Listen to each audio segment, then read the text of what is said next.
အားလုံးပဲမင်္ဂလာပါကျွန်တော်နာမည်ကတော့တွန်ဖြစ်ပါတယ်ဒီနေ့မှာတော့ထိုင်းနိုင်ငံမဲဆိုင်မှာရှိတဲ့ဝတ္တန်ပချုံဆိုတဲ့ဖျားဖြူတို့တွားလှည့်ခဲ့ပါတယ်ဒီဖျားပေါ်မှာဆိုရင်အရန်ကိုအေးချမ်းပြီးတော့အရန်ကိုတာယာတဲ့နေရာလေးပဲဖြစ်ပါတယ်ခီးတွားလာလဲအရန်နေပြီးတော့တာချီလိတ်မြို့နဲ့မဲဆိုင်မြို့ကိုလည်းတဝအကြီးကြီးရှုလို့ရမယ့်နေရာလေးလည်းဖြစ်ပါတယ်နောက်ပြီးတော့မြို့ကိုနောက်ခံထားပြီးတော့ပုံလှလှလေးရိုက်ရှင်သူတွေအတွက်အရန်ကိုအဆင်ပြေတဲ့နေရာလေးပဲဖြစ်ပါတယ်ဒီလိုစိတ်ဝင်စားဖွယ်ကောင်းတဲ့နေရာကိုဘယ်လိုတွားခဲ့လဲဘာတွေစိတ်ဝင်စားဖွယ်တွေ့ရှိခဲ့လဲဆိုတာကျွန်တော်နဲ့အတူအဆုံးထိကြည့်လိုက်ကြရအောင်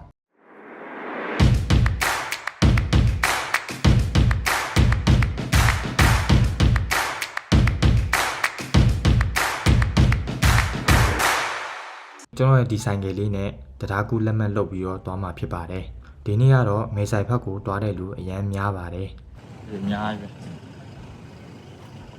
လူတော်တော်များပါတယ်မဲဆိုင်ကိုရောက်ရှင်မဲ့ကျွန်တော်တခုခုစားဖို့အတွက်တောင်းညင်းနဲ့ကြက်ကြော်တော့ဝယ်ခဲ့ပါတယ်အခုကျွန်တော် 7-Eleven နားမှာရှိတဲ့5 star ကြက်ကြော်ဆိုင်မှာကျွန်တော်ကောင်းညင်းနဲ့ဟိုလောဝယ်မှာဖြစ်ပါတယ်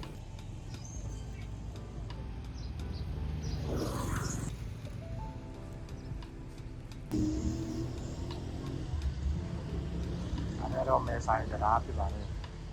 မဲဆိုင်တရားအောက်ကနေပြီးတော့ကျွန်တော်အောက်လမ်းကနေသွားတာဖြစ်ပါတယ်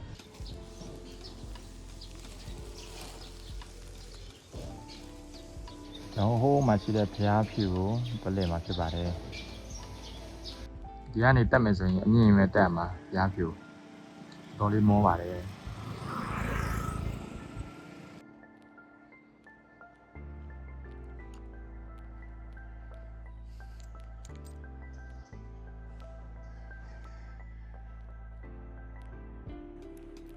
ကြောင်လေးကရင်လို့တဲ့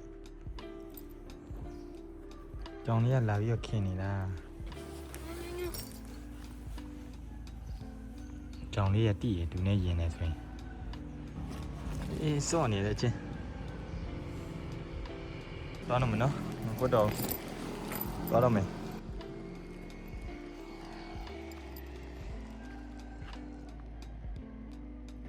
ဒီကနေဖျားဖြူတက်မယ်ဆိုရင်တော့တော်တော်လေးတက်မှာပါလမ်း6ပြီးတော့အမြင့်ပဲတက်မှာဆိုင်ရင်နဲ့ပဲတက်တော့မှာပဲကျွန်တော်ကတော့ဖျားဖြူကိုဒီကနေဆိုင်ရင်နဲ့တက်ရမှာပါတော့တဝက်ကိုရောက်ပါပြီဒီဘော်ဒီတက်ဖို့အတွက်တော်တော်လေးကိုတက်လာရပါတယ်ဒီမှာကုန်းတက်လဲတော်တော်လေးမြင့်ပါတယ်အခုတော့ဖျားဘော်တို့ရောက်ပါပြီအရန်ကိုလှပါတယ်ဒီနေရာလေးက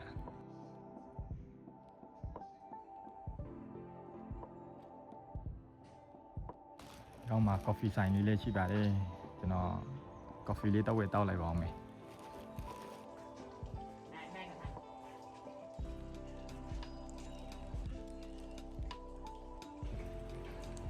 ကော်ဖီဆိုင်လေးရအေးအေးဆေးဆေးလေးထိုင်တောက်လို့ရပါတယ်ဒီမှာကော်ဖီလေးကျွန်တော်တို့ချားခီကိုဝယ်တောက်လိုက်ပါတယ်ဒီဘက်ကနေထိုင်မယ်ဆိုရင်တော့တောလေးပါလေကြည့်ရမှာဒီမှာမားပင်နေနဲ့ကျွန်တော်ခုနကကျွန်တော်ပြောတဲ့လေကားနေတက်မယ်ဆိုရင်ဒီနေရာကနေရောက်ပါတယ်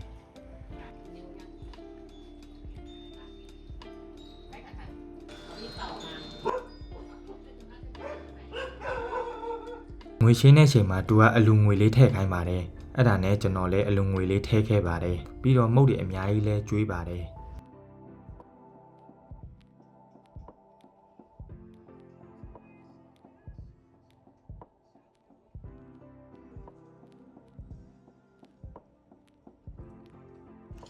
ဖျားရန်ကိုတက်ပေပါတယ်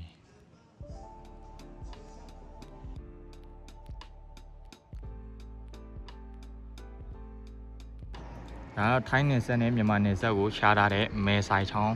ပဲဖြစ်ပါတယ်မဲဆိုင်ချောင်းတရားအဲ့နေပြီးတော့ကျွန်တော်တို့ဒီဘက်ကိုကူးလာရပါတယ်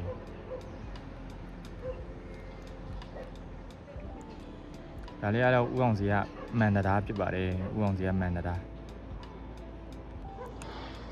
ရန်ကိုလာပါတယ်နေရာလေးကြည့်ရတာရမ်းမိုက်တယ်မန်တရားမှာဆိုရင်ခီးသွားတွေတလေနေကြပါတယ်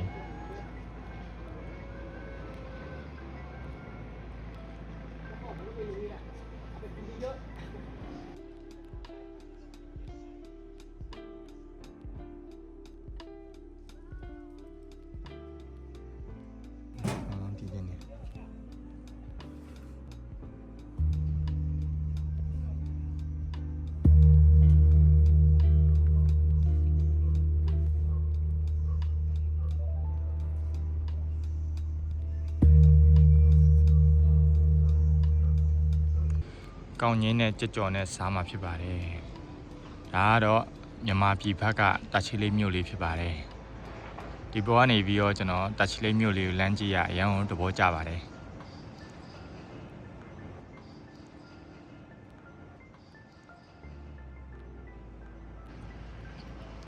ဒီဘက်ကျတော့ထိုင်းဖက်ဖြစ်သွားပါပြီ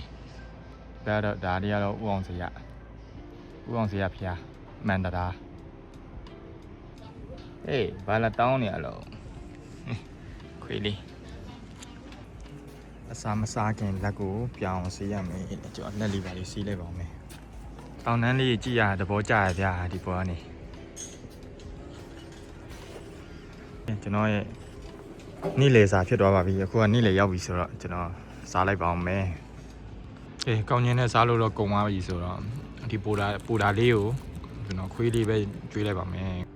အမေတနာလို့အတုံးကြီးကျွေးလိုက်တယ်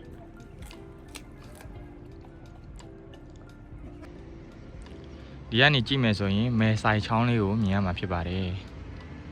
ဒီဘက်ကတော့တောင်တန်းနေပေါ့ဒီဘက်ကတော့တချီလိတ်မြို့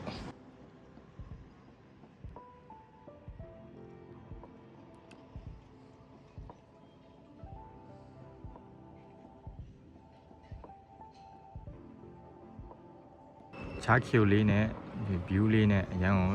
လိုက်ဖက်ပါတယ်โอเคကျွန်တော်ပြန်တော့မှာဖြစ်ပါတယ်အားလုံးပဲနောက်ထပ်ကျွန်တော်ရဲ့ blog တွေမှာထပ်တွေ့ကြပါမယ်